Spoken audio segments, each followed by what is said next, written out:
So I've written for brownstone.org, and I kind of posit, I don't kind of, I posit that the opioid epidemic is really a creature and a child of medicalizing narcotic usage.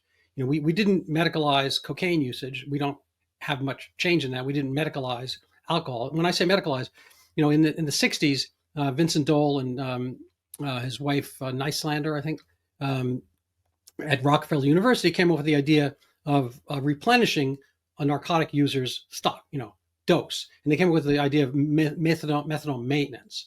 And that kind of took hold in through the 70s and whatnot. And it basically, they were dealing with kind of a weird experiment because New York City was fairly unique, maybe LA, a couple other places having anybody doing heroin. It was pretty much a non-entity throughout the United States through the kind of classic era of prohibition from the 20s up until the 60s. So there was really no heroin usage going on in the U.S. extant. When I say zero, probably about less than 1% of what we have, in the 70s and 80s. Um, and once they came up with that concept, they basically kind of changed the heroin.